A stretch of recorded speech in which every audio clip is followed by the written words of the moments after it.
It was supposed to be a quiet return.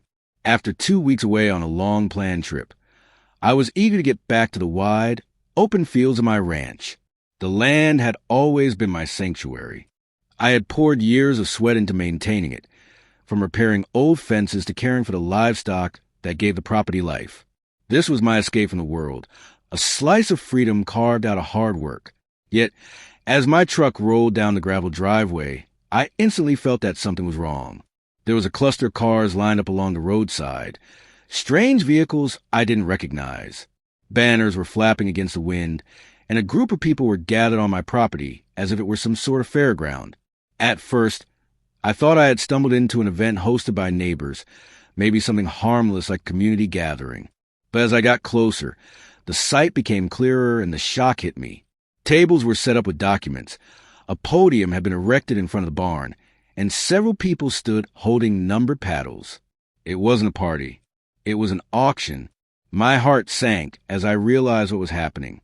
People were casually walking around, pointing at my equipment, inspecting the barn, and even stepping into the pastures as if deciding what they wanted to buy. It was surreal, like watching strangers strip away years of my life right in front of me. But the most stunning part of it all was a person standing at the center of the chaos. Karen, the president of the HOA. She was dressed in her usual stiff, businesslike outfit, clipboard in hand, as though she were hosting some kind of grand event. The HOA had always been a thorn in my side. They didn't like that I lived just outside the suburban grid.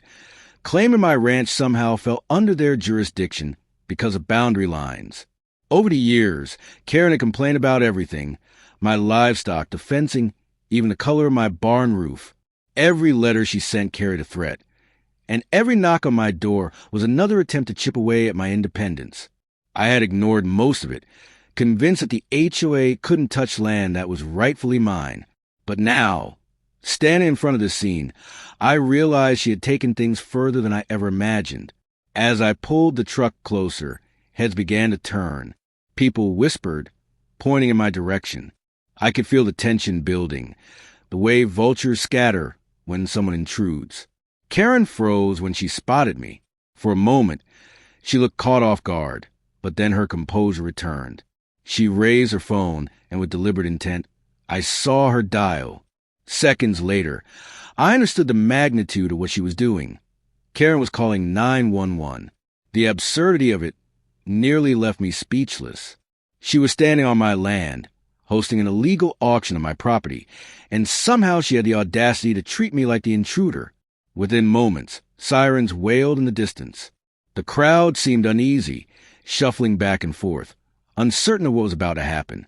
I stayed calm, but the anger was simmering under my skin. This wasn't just about property anymore. It was about control, power, and a woman who believed the HOA gave her authority over everything and everyone. The patrol cars rolled in, dust rising behind their tires. Officers stepped out, scanning the scene as Karen waved her arms dramatically, painting herself as the victim. I stood tall, waiting for the chance to explain myself, but I could already feel the storm brewing. If Karen had gone as far as to stage an auction, there was no telling what kind of lies she had spun to get law enforcement on her side. This wasn't just a misunderstanding. It was the beginning of a battle for my ranch, my freedom, and everything I had worked for. The officers stepped forward, their radios crackling as they assessed the situation. Karen was already in their ears, her voice sharp, filled with exaggerated panic.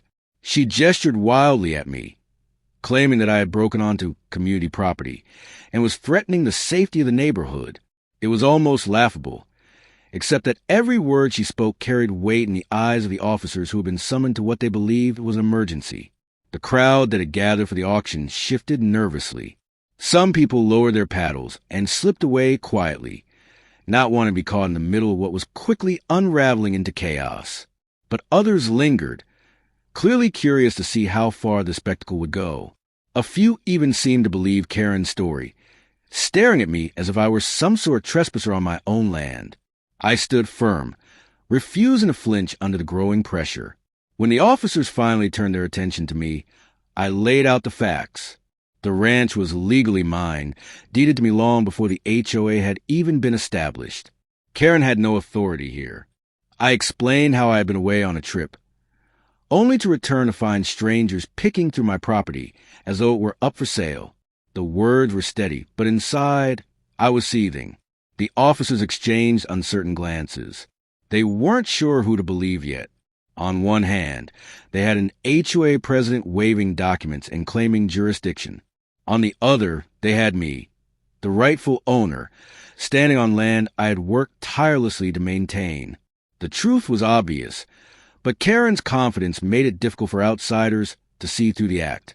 She shoved papers toward the officers, pointing to highlighted sections that she insisted gave her power to seize and auction off my ranch due to noncompliance. I knew exactly what she was doing. Over the years, she had sent me countless violation notices, fines for the color of my barn, for the number of animals I kept, even for leaving tools out in the yard. I had ignored them, knowing the HOA's reach didn't extend onto my land. But Karen had twisted those ignored notices into a case, claiming that I was delinquent and that the HOA had the right to recoup costs through auction. It was a fabrication, but on the surface, it looked official. The tension thickened as the officers tried to make sense of the conflicting stories. My frustration grew, not just because of Karen's lies, but because she had dragged law enforcement into her personal vendetta. She wasn't just trying to steal my property. She was trying to paint me as a criminal in the process. As the confrontation stretched on, the crowd began to murmur louder. Some started questioning Karen openly, pointing out that they had never heard of an HOA auctioning a ranch before. Others whispered about the possibility of legal trouble.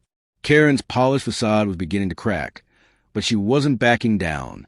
Her voice grew sharper, her accusations bolder, as though sheer volume could drown out the truth. I knew then that this wasn't going to end at the driveway, with a few words exchanged. Karen had built her power on intimidation, and now she was using every trick she had to strip me of what was mine. The officers told both of us to remain calm, but the energy in the air was anything but calm. Karen, clutching her clipboard and phone, smirked as if she believed she had already won. But I wasn't about to roll over. If she thought she could rewrite reality with paperwork and bluster, she had another thing coming. I had the legal proof, the history, and the will to fight back. This was my land, my ranch, and I would not let her take it without a battle.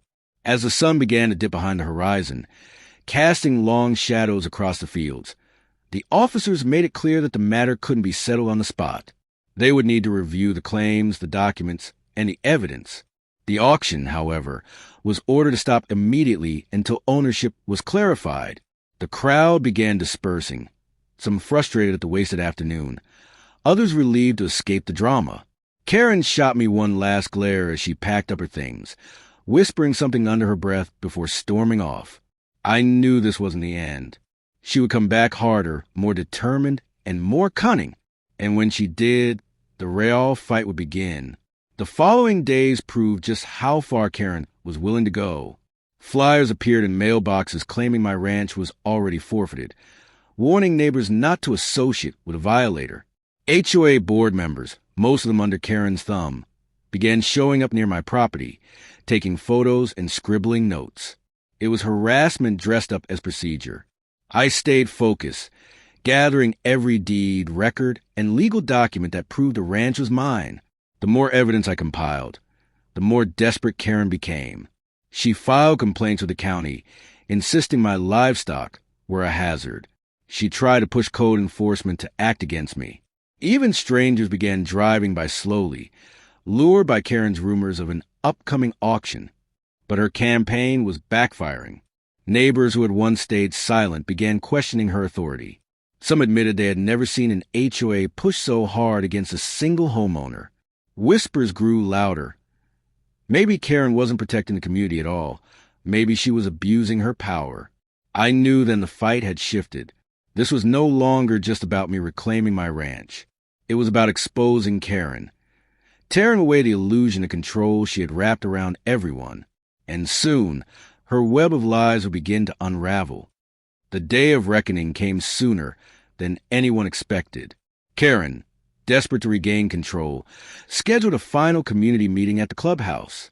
She framed it as a vote to officially approve the sale of my ranch, inviting every homeowner in the neighborhood. Her flyers claimed it was the only way to resolve ongoing violations. But what she didn't know was that I had spent every moment preparing for this very moment. When I walked into that clubhouse, I wasn't just a homeowner defending myself. I was armed with proof. In my hands were certified property deeds, tax records, and legal opinions that left no room for doubt. My ranch was mine, free of any HOA jurisdiction. The room fell silent as I laid the documents out for all to see.